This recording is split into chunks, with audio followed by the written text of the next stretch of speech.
जो चिल्ला रहे थे धूप में, कड़ी धूप में, हमको देख के बड़ा मतलब अजीब टाइप का लगा, क्योंकि मैं बच्चों के साथ रहने वाला हूँ, व्यक्ति हूँ।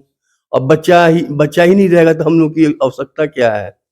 गेट से लोग धक्का मुक्की करने लगे, गार्ड वगैरह। तो मैं कहा कि प्रिंसिपल हूँ, प्रभुनाथ कॉलेज परसा का प्रिंसिपल हूँ, तब लोग जाने दिया। जब मैं वाइस चांसलर गेट पे पहुंचा तो उन्होंने मिलने से इनकार कर दिया, बोले कि टेलीफोनिक बात किया जाएगा, लेकिन टेलीफोन से भी बात नहीं की है। फिर लौट ये किसने कहा आपसे कि टेलीफोनिक बातें हो? एक गार्ड ने कहा, मतलब वीसी साहब आपसे मिले भी नहीं, गार्ड से संदेश भिजवाया आपने? गार्ड से संदेश मिलवाया। कॉलेज बच्चों में नहीं है, भोरे में हुआ है, गोपालगंज में हुआ है, पीआर कॉलेज सोनपुर में हुआ है, पीएन कॉलेज परसा में हुआ है, और जगदम कॉलेज वगैरह वगैरह, लगभग सभी कॉलेज में हुआ है ऐसा। ये किसी एक सब्जेक्ट की आप बात बता रहे हैं और प्रैक्टिकल की बात बता रहे हैं, या सभी सब्जेक्ट में ऐसा हुआ? सभी सब्जेक्ट में हुआ, प्रैक्टिकल में भी हुआ है और सारे सब्जेक्ट में हुआ है। अच्छा, अगर पार्टिकुलरली अगर आपके कॉलेज की बात करें तो लगभग कितने प्रतिशत बच्चों के साथ ऐसा हुआ है? 90%। 90% बच्चे प्रैक्टिकल में फेल है। प्रैक्टिकल में, और रिजल्ट पेंडिंग कर दिया गया है। नमस्कार, मैं हूं कुमार मृणाल और आप देख रहे हैं फेरिट आउट न्यूज। अभी हमारे साथ पीएन कॉलेज परसा के प्रिंसिपल डॉक्टर पुष्पराज गौतम जी हैं। अभी कुछ दिनों पहले बहुत चर्चाओं में थे, क्योंकि जेपी यूनिवर्सिटी में जो इनके साथ दुर्व्यवहार हुआ था उसके कारण इनकी तबीयत बहुत अधिक खराब हो गई थी। आइए इनसे बात करते हैं और जानते हैं कि जेपी यूनिवर्सिटी की वो घटना क्या थी, पूरा घटनाक्रम क्या है, और इनके साथ जो दुर्व्यवहार हुआ था उसके कारण क्या है और उसके लिए जिम्मेवार कौन कौन से लोग हैं। सर, सबसे पहले तो स्वागत है आपका फेरिट आउट न्यूज। धन्यवाद सर, मैं आपसे एक चीज़ जानना चाहूँगा कि जब आप यूनिवर्सिटी गए थे, वहाँ क्या शिकायत लेके गए थे? सर, सबसे पहले कि मैं कॉपी विश्वविद्यालय का लेके गया हुआ था, और एक महिला मेरे यहाँ जंतु विज्ञान में टीचर हैं, उनको खिलाफ मैं लिख के ले गया था, क्योंकि वो बिना इजाज़त के, मेरे इजाज़त के बिना वो विश्वविद्यालय चली गई थी और राजभवन चली गई थी, जिसके कारण मैं कुलपति महोदय से मिलने गया। लेकिन गेट से लोग धक्का मुक्की करने लगे, गार्ड वगैरह। तो मैं कहा कि प्रिंसिपल हूँ, प्रभुनाथ कॉलेज परसा का प्रिंसिपल हूँ, तब लोग जाने दिया। जब मैं वाइस चांसलर गेट पे पहुंचा तो उन्होंने मिलने से इनकार कर दिया, बोले कि टेलीफोनिक बात किया जाएगा, लेकिन टेलीफोन से भी बात नहीं की है। फिर ये किसने कहा आपसे कि टेलीफोनिक बातें हो? एक गार्ड ने कहा। मतलब वीसी साहब आपसे मिले भी नहीं, गार्ड से संदेश भिजवाया आपने? गार्ड से संदेश भिजवाया। ठीक है। हमको बड़ा दुख हुआ और शॉक हो लग गया कि एक वाइस चांसलर प्रिंसिपल से नहीं मिल रहा है और वो हमसे मिले नहीं। ये बड़ा दुख लगा हमको, जिस कारण हमको ऐसा प्रॉब्लम हुआ। फिर कुलपति महोदय प्रॉब्लम हुआ, थोड़ा सा खराब लगा हमको। प्रॉब्लम में ये हुआ कि थोड़ा सा मेंटली हम एब्सेंट हो गए कि इस तरह की मतलब बात कैसे हो रही है। एक प्राचार्य नहीं मिला, तब आम आदमी, आम बच्चों को, जो इतने धूप में बच्चे बाहर खड़े चिल्ला रहे थे, किसी को 0 नंबर, किसी को कुछ नंबर, किसी को कुछ नंबर आया हुआ है, और वो तड़प रहा है धूपा में और उसको लोग हैंडल नहीं कर रहा है। ये दुख की बात तो है ही है। जो UMIS वाले जो हैं, जो कॉन्ट्रैक्ट दिया गया है, उसके खिलाफ कार्रवाई होनी चाहिए। और हमारे कुलपति महोदय एक अच्छे टीचर भी हैं और एक अच्छे विद्वान भी हैं। सर, मैं आपसे एक चीज़ जानना चाहूँगा कि जो बात आपने बच्चों की कि बच्चों को 0 नंबर और 1 नंबर 2 नंबर दिए जा रहे हैं, तो इसके क्या कारण हो सकते हैं? क्या आपके कॉलेज के भी बच्चे थे जिसके लिए आप शिकायत लेके गए थे? 100%, ये 100% रिजल्ट में ऐसा हुआ है। आपके कॉलेज के बच्चों? हाँ, हमारे कॉलेज के बच्चों में। अच्छा, लगभग हमारे कॉलेज बच्चों में नहीं है, भोरे में हुआ है, गोपालगंज में हुआ है, पीआर कॉलेज सोनपुर में हुआ है, पीएन कॉलेज परसा में हुआ है, और जगदम कॉलेज वगैरह वगैरह, लगभग सभी कॉलेज में हुआ है ऐसा। ये किसी एक सब्जेक्ट की आप बात बता रहे हैं और प्रैक्टिकल की बात बता रहे हैं, या सभी सब्जेक्ट में ऐसा हुआ? सभी सब्जेक्ट में हुआ। प्रैक्टिकल में भी हुआ है और सारे सब्जेक्ट में हुआ है। अच्छा, अगर पार्टिकुलरली अगर आपके कॉलेज की बात करें तो लगभग कितने प्रतिशत बच्चों के साथ ऐसा हुआ है? 90%। 90% बच्चे प्रैक्टिकल में फेल है। प्रैक्टिकल में, और रिजल्ट पेंडिंग कर दिया गया है। रिजल्ट ही पेंडिंग कर दिया गया है। और इसका कारण क्या बता? एब्सेंट कर दिया है, जबकि एब्सेंट नहीं है वो बच्चा, एब्सेंट कर दिया गया है। अच्छा, आपके अनुसार उसके क्योंकि बाद उसका रिजल्ट फिर 2 दिन बन के चला आता है, 3 दिन बन के चला आता है, 5 दिन बन के चला आता है, महीनों में नहीं बनता भी है। कुछ लोगों से महीनों में नहीं बनता है। मतलब इसके लिए कोई फिक्स प्रक्रिया नहीं अपनाई गई है वो कितने दिन में ठीक होगा। हाँ हाँ हाँ। अच्छा सर, आपके अनुसार क्योंकि जैसा आप बता रहे हैं 90% बच्चों के साथ ऐसा हुआ है, हर एक सब्जेक्ट में ऐसा हुआ है, आपके अनुसार इसके लिए मुख्यतः जिम्मेवार कौन है?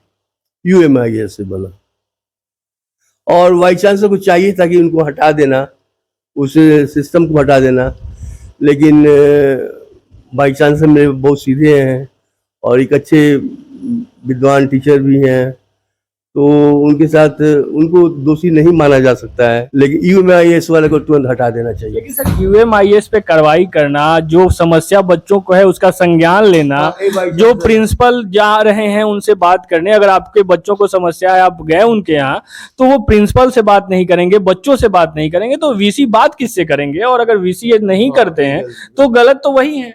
हाँ, ये गलत तो है, ये गलत है। इसके लिए जिम्मेवार तो VC ही है जी। और इस पूरी प्रक्रिया को देखना, यूनिवर्सिटी के जितने भी कॉलेज हैं वहां की व्यवस्था को देखना तो उन्हीं का काम है। उन्हीं काम है।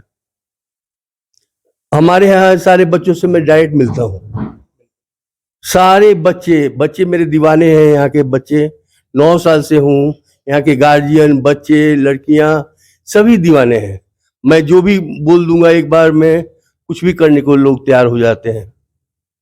और पढ़ाने के लिए मैं कई तरह का हजार किताब बांटता हूँ, सब्जेक्ट किताब बांटता हूँ, हर तरह का मैं बच्चों को खुश करने के लिए प्रयास करते रहता हूँ, जिससे कि एकेडमिक माहौल बन सके महाविद्यालय में। जब मैं आपसे जानना चाहूंगा, जब आप गार्ड ने आके आपको सूचना दिया कि आप फोन पे बात कर लीजिए, वो आपसे नहीं मिलेंगे, उस वक्त आपने ये जानने की कोशिश नहीं की कि वो क्यों नहीं मिलना चाहते आपसे? जानने की मैं कोशिश नहीं किया, और क्योंकि प्रतिकुलपति महोदय ने रजिस्ट्रार के यहाँ मैं चला गया, रजिस्ट्रार के यहाँ जाने के बाद वो थे नहीं, कहीं मतलब गए हुए थे, तो उनसे मुलाकात हुई। तो प्रतिकुलपति ने को फोन किया, मैं वो बुलाए और मुझे सुलाया कि आप अभी डिप्रेशन में लगता है चले गए हैं, और आप हम चिल्ला रहे थे जो से बहुत दुख हुआ हमको। और बच्चे जो चिल्ला रहे थे धूप में, कड़ी धूप में, हमको देख के बड़ा मतलब अजीब टाइप का लगा, क्योंकि मैं बच्चों के साथ रहने वाला हूँ, व्यक्ति हूँ, और बच्चा ही नहीं रहेगा तो हम लोग की आवश्यकता क्या है। सही बात है। आप एक गुरु हैं, बच्चों की खराब हालत और स्थिति देख के आपका मन द्रवित हुआ, आप उनके लिए जो स्थितियां उनकी देख रहे थे, परेशान हुए, आपकी तबीयत खराब हो गई। क्या आप हॉस्पिटल तक पहुंच गए? वहां जाने के बाद भी जो VC हैं या उनके प्रतिनिधियों ने आपसे मिलने और आपसे बात करने, आपकी समस्याओं को जानने की कोशिश की? किसी ने नहीं ऐसा कोशिश की, लेकिन मैं टाइम दिया था 6:15 पे कि मैं आत्मदाह करूंगा, बच्चों का प्रॉब्लम लेकर मैं आत्मदाह करूंगा। और विश्वविद्यालय में बहुत शर्मनाक हुई, जो कि वाइस चांसलर नहीं मिले हमसे। ये शर्म की बात हमको अजीब टाइप का लगा कि वाइस चांसलर नहीं मिले, तो आत्मदाह की बात मैं कर दिया। राजभवन में मैं लिख के दिया कि 6:15 पे आत्मदाह करूंगा, लेकिन इन्होंने प्रो वाइस चांसलर ने मुझे हॉस्पिटल भेज दिया और एम्बुलेंस बुलाकर, और मैं चला गया, और वो लोग सुई दे के मुझे हल्का सा नींद की गोली डाल के सुला दिए। मैं हल्का सो गया, फिर 1-2 घंटे के बाद हमको नींद खुला, देख रहा हूँ कि 6 पार हो चुका है, तो मैं नहीं हो पाया।